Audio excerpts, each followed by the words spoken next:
he changed the shape of the vowel of dance.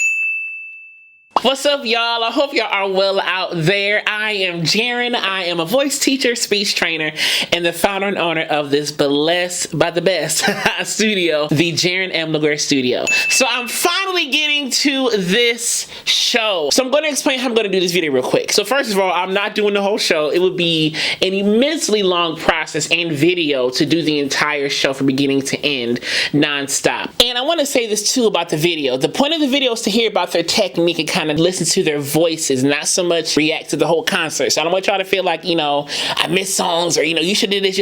I was really trying to find moments where I really can hear their voice. But it was kind of hard because a lot of these songs, a lot of these moments were corporate worship and corporate singing. So it's very hard to find pockets of them like singing, and things like that. So I did my best, but I don't want y'all to feel like, man, he should have did this song or should have did that song.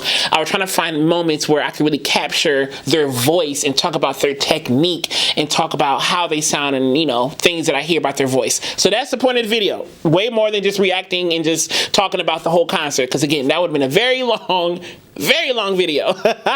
So that's what I'm gonna try to focus on here, okay? So I decided to use some clips that I saw on the internet via Instagram, TikTok, here on YouTube, and I want to make sure I shout out all the people who posted the content I'm gonna use. I appreciate y'all so much. Thank you all so much for sharing this. You made my job a little easier in finding some of this footage. So I tagged you all below to give you your shout out. So thank you so much for posting this content for us to enjoy and for me to enjoy, to analyze with you guys. So thank you so much. So in this video, I'm gonna do about 1 or 2 songs per act, if you will, and then at the end I'm going to do like random Instagram and TikTok clips that I found that I really liked and I wanted to talk about a little bit. So it's going to be like a melting pot or a hodgepodge of a lot of material that I gathered from the reunion tour, for people sharing online and things like that. So shout out to y'all. Let's do this thing, y'all.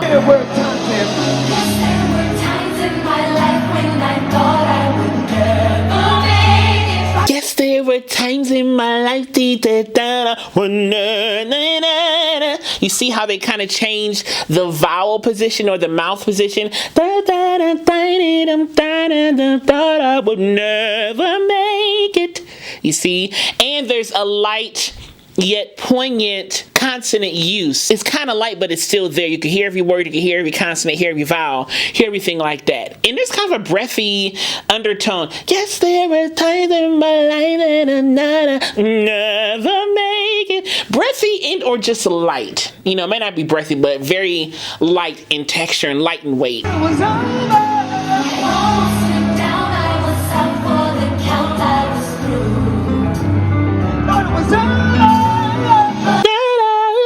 Got a high voice too. He getting up there, man.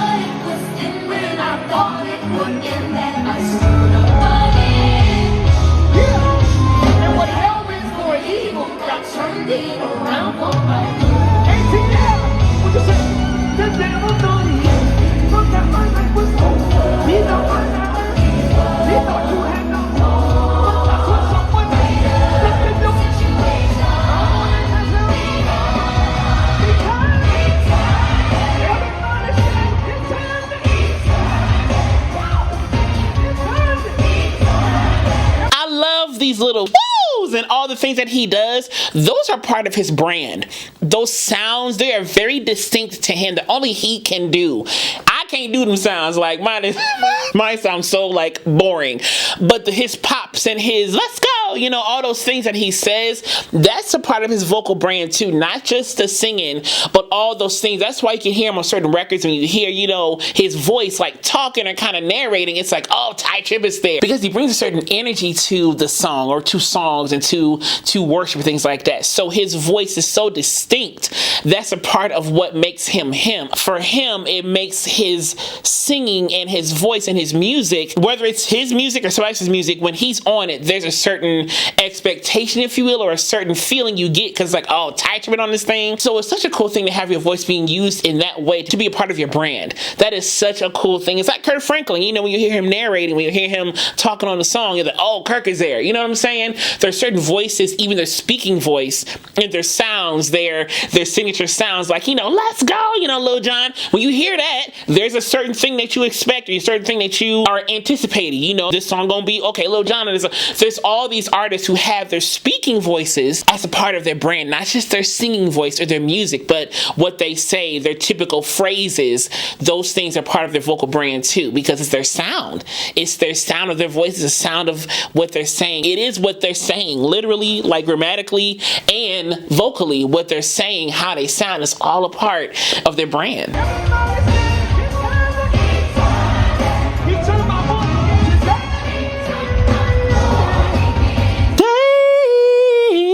It's almost like he changed the shape of the vowel of dance. It's almost like he went to the second half of the word dancing. Day, almost the NG, day, and kind of walked down with that little 3-note thing right there. Day, but instead of the day, instead of dan, he said the day. You see what I'm saying? He didn't finish the word. He said dance. Clap your hands like it's Sunday morning, come on.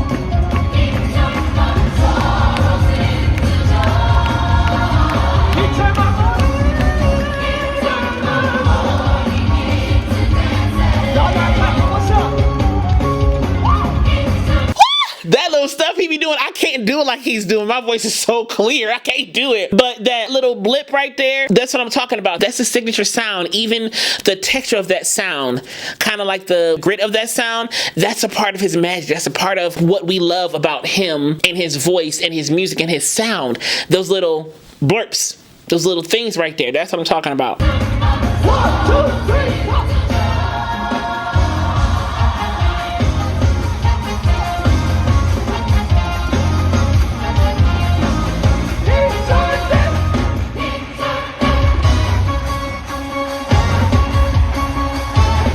Dorinda and Jackie in the corner, y'all dance. I know that's right, y'all.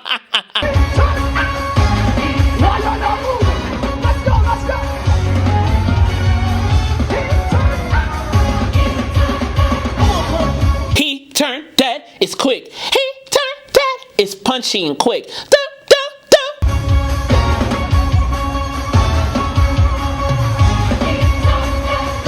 I'm done. The devil thought he had me. The devil thought he had me. He puckered and darkened up that me instead of me. The devil thought he had me.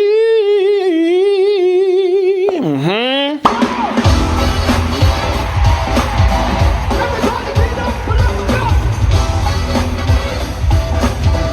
Everybody get up, put up a go. Everybody get your hands up.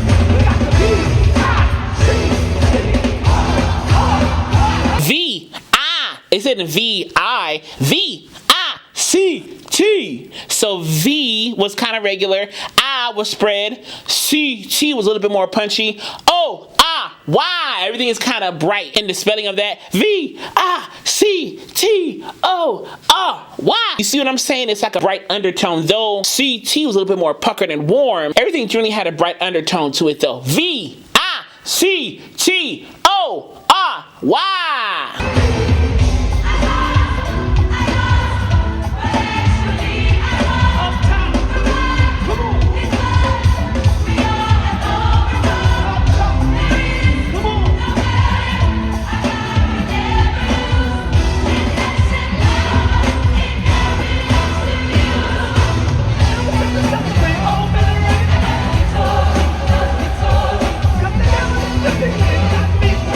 I like that little line.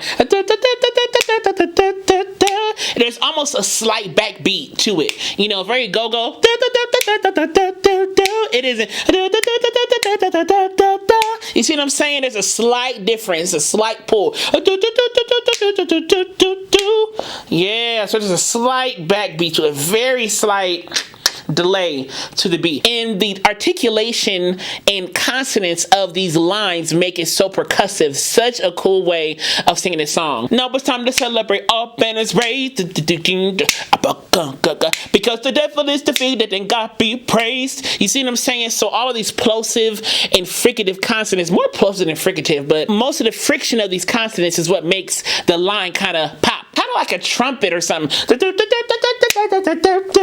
Like a trumpet or some drums, whatever. Just something that hits, that has percussion in it. Yeah, I would say a trumpet or like a brass instrument. Yeah, for sure.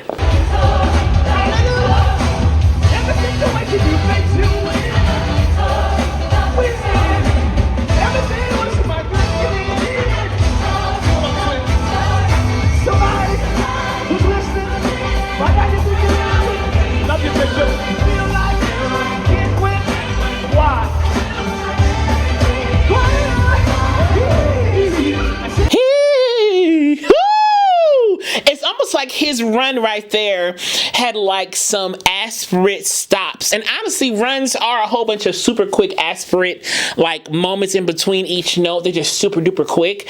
But yeah, so you kind of hear his aspirate stops or his breathy stops a little bit more. And he darkened up that vowel. So he kind of puckered up a little bit. And you can hear the pucker and kind of the elongation of the vowel. You kind of hear that in the vowel when he was singing. You can literally hear the darkening by way of puckering or kind of elongating the vowel itself. Guess what? Guess what? Guess what? You have to come. Wrap it up.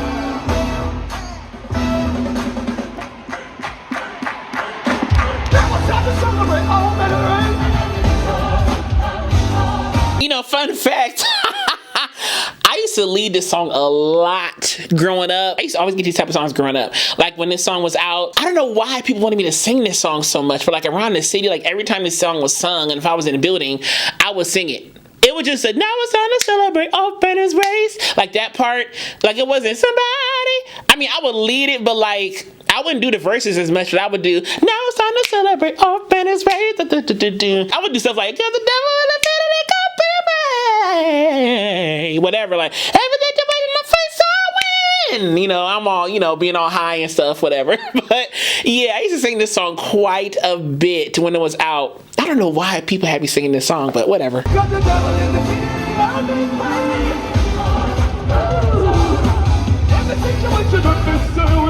Every situation I face so in. He kind of got darker right there.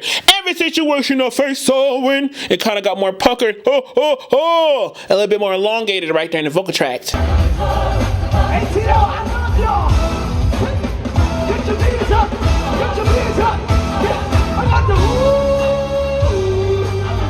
Get your knees up. That ooh, another signature sound of TYE's. Ooh, that arpeggio, if you want to call it, that ascending pattern.